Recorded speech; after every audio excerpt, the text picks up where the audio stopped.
For 14 long years, my dog Kelly was the absolute joy of my life. I didn't look at her like a dog, but more as like a little sister. And that's why for the life of me, I can't understand why someone abuses their pet. Sadly, it's a major problem and an issue playing out right here in the city of Detroit.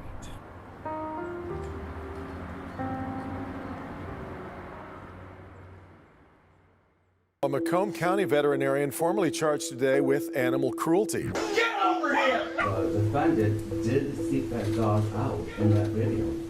The dog is trying to hide. Those animals were in this hot house, God knows for how long. There is growing outrage after no charges are filed after video goes viral showing a puppy being abused.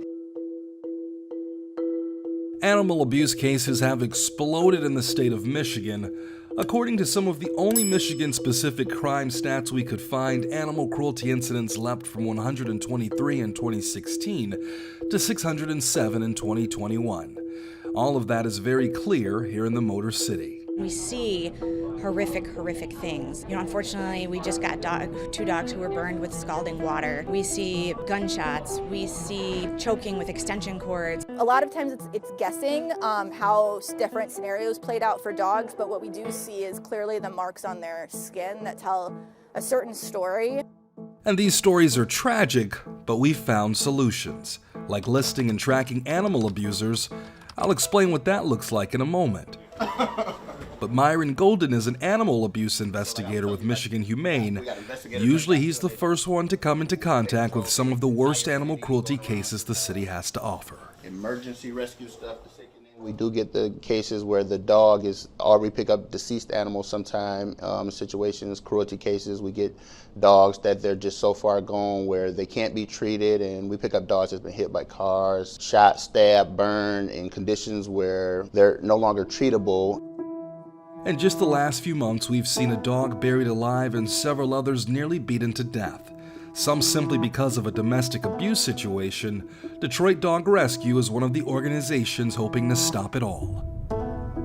Our city has so much resilience, and we've seen so much growth in the past few years, but we have to remember it wasn't that long ago we were talking about bankruptcy.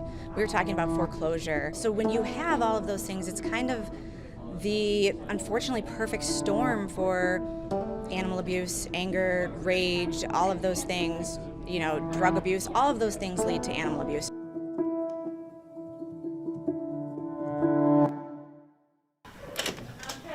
Sometimes it can be too much, but at least Michigan Humane has the authority to do something about it from a legal perspective. We prosecute, we write warrants, we go to court, people go to jail. But still, for some reason, the last few years have been outrageous in terms of the cases. Over a decade at Detroit Dog Rescue, we have seen some of the worst when it comes to animal abuse. Executive Director Christina Rinaldi says the abuse can lead to so many other negative factors, playing out even in human behavior. A lot of the times, unfortunately, that leads to child abuse, domestic abuse, where you find animal abuse that is only usually the tip of the iceberg. We've gone on cases with Detroit police where the animal abuse has actually led to evidence of human trafficking, all of those things. But why does it continue to happen specifically in the city of Detroit? A lot of the time, it's not even intentional. Sometimes when we arrive on an outreach call, a neighbor just doesn't know how to properly secure their dog, doesn't know how to properly feed their dog. So if we can provide the resources, we're happy to do so. That seems to be the common theme with many groups trying their best to make sure owners know what's wrong and what's right. I think that a lot of times, especially in cases like embedded collar, I don't necessarily think it's someone who's going out and trying to cause harm to an animal, but it's a case of somebody not being educated. Rebel Dogs Detroit is a group that's been working to spread awareness on the matter. Juniper Fleming is the executive director, always asking owners on the verge of being neglectful if there's anything her organization can do to help. All right. Would you be interested in learning about resources that give out free crates so you can bring your dog inside on cold days, or free igloos so at least your dog has a warm house on a cold day? Or would you be interested in me purchasing a collar? Or Have you heard of free spaying and neutering programs? Those are the kind of resources that are out there in Detroit. Right side, the back leg is...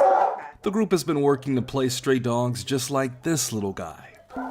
Somehow these animals, after the abuse or the neglect, they've made it onto the streets, and we're not fully sure how that happens. We're not sure if people let them go because they feel like they can't do anything or they don't want to do anything. They also help to find fosters and eventual forever homes for the canines, the ones who can, however, find sanctuary in the group's no-kill shelter located on Detroit's west side.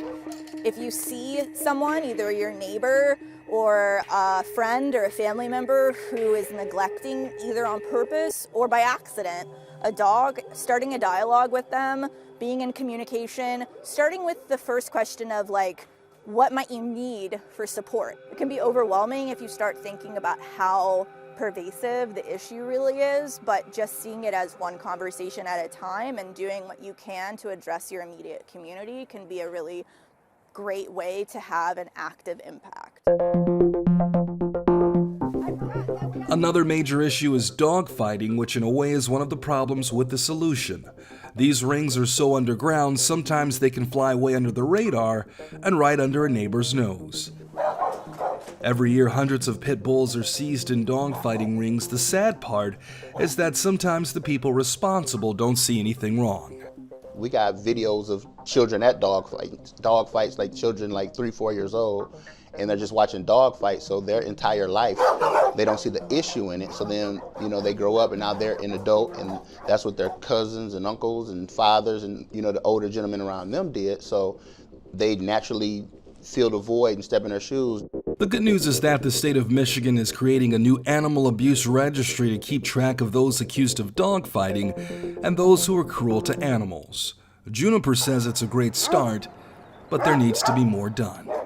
My first thought is that there should be a limit of you're not allowed to own a dog or you're not allowed to own a pet or whatever, because otherwise, what really is the point? Okay, I know my neighbor has an animal abuse charge, but what can I do about it? The bottom line is if you see something, say something, as it can make a difference in the dog's life down the line. We pick up dogs to the point they're so emaciated and lethargic to they can't even walk anymore. And then on the other end, we bring animals in those conditions, and then you see them going up for adoption 3-4 months later, fat and happy. It's hard when you see it up front, but it's very rewarding on the other end.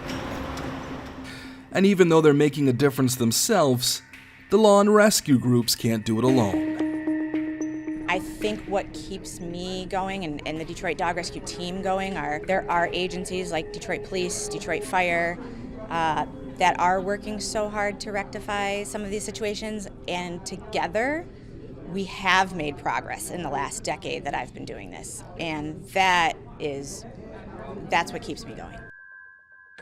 Remember, these guys are family who only want to make you happy at the end of the day, so why not give them just a little bit more when they give you their all? So if you see something, call the authorities, keep an eye on the neighbor's dog, and remember to respect your own.